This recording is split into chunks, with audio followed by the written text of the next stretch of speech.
I'm here with former DUI enforcement officer Michael Scafidi, who's now one of the top DUI defense lawyers here in the Coachella Valley. And Mike, I know that you've had a lot of success defending people who get DUIs in Palm Springs, Indio, throughout the Coachella Valley here. Let me ask you first of all, if somebody does get a DUI conviction here at the Indio courthouse, what are they looking at in terms of penalties?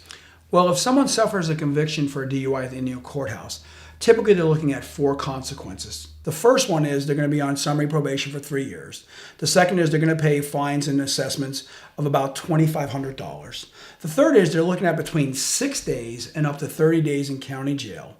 And the final and fourth consequence is going to be they're going to have to attend and enroll in a first-time offender drinking driving program. It's known as the AB 541 class. DUI school. DUI school. So a big distinction here in Riverside County is that there's jail time that's imposed even on a first offense. That's correct. Typically, you're looking as low as 6 days, and on many occasions, up to 30 days. And the difference would just be if it was a high BAC, if there was an accident, aggravating factors like that. That's correct. Typically, on a higher BAC, it's going to add some jail time. Traffic collision, minor damage, some additional jail time. Moderate damage, some even more additional jail time. Now, what about a second offense DUI here in Riverside County? How does that differ?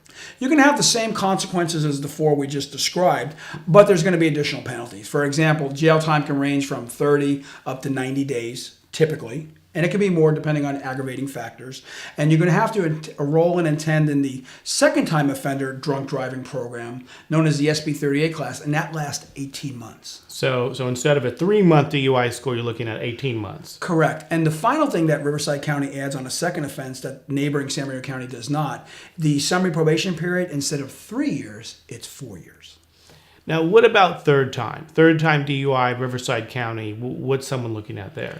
You're typically going to see on a third-time DUI in Riverside County is between 120 days in county jail up to 365 days in county jail, as well as the fines of up to $2,500. And when you do get your license back during the 4 or 5 year probationary period, they're going to have you put an interlock device on your vehicle. So in terms of jail time, you're looking at on a third time, minimum of 4 months, but up to a year. That's correct. So let me ask you this, Mike. You've had a lot of success defending clients who are charged with DUI. We've had great success. And what are some of the things that you do to help clients win cases? We subpoena the officers to the DMV hearing. We cross-examine them. We subpoena the videos that are in the most police units now. The videos that sort of depict the roadside DUI investigation. From the observations a minute prior to the stop being made, to the roadside contact, to sometimes the field sobriety test. We also subpoena any calibration and maintenance records for breath machines, evidentiary breath test machines, and blood documents, blood run sheets if there's a blood test. And a lot of times the breath test and the blood analysis, there's mistakes that are made that can really undermine the prosecution's case. Absolutely. The collection of that evidence and the testing of that evidence is controlled by California Code of Regulations Title 17. And many times, in many cases that we defend, we see that the labs have made mistakes or the actual initial collection by the officers have been done in error. So as horrible as these penalties are that you described, if you have a good DUI defense lawyer, it may well be possible to get the charges reduced or dismissed and save your driver's license. I would agree with that 100%. No case that the DA has and brings forth is completely 100% foolproof for them. There's always things that come up to defend the case, to mitigate a case, and in a lot of cases to get cases dismissed. Even if you blow well above the .08, the situation is rarely hopeless. Rarely. In fact, I think some of our greatest successes don't lie with the great results we get on the low blood alcohols, the 08s, the 10s, the .12s. I think some of our greatest results have really occurred with elevated blood alcohol levels 2 times the legal limit, 3 times the legal limit, because then we have all these tools, resources about the technical issues, and we get the cops at DMV. There's no DA there to protect them. We basically have them under oath for hours at a time to break down their testimony. And finally, Mike, I want to ask you about if a client does have a DUI case, about contacting you, because they may be unsure whether they want to get a lawyer, use a public defender, just plead guilty. If they want to come sit down with you, have you go over their case, give an assessment of what can be done, do you do that for free? Is that a service that you offer? We do. We do free consultations for people.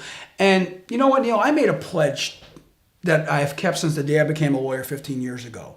And that pledge was that I will give a free hour of my time to anybody who's facing prosecution in our criminal justice system. It's something that I decided to do as a lawyer and as a human being, because I have seen too many times in my lifetime, in the 32 years I've been in the justice system, people pleading guilty to charges that they're not guilty of.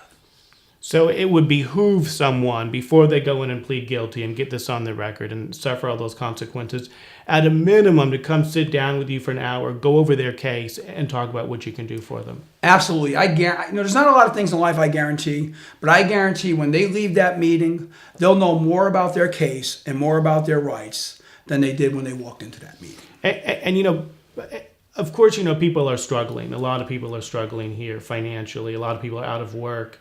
And some people are sort of intimidated, think they cannot afford a lawyer. Do you have like payment plans and special arrangements that you make to fit people's budgets? We do.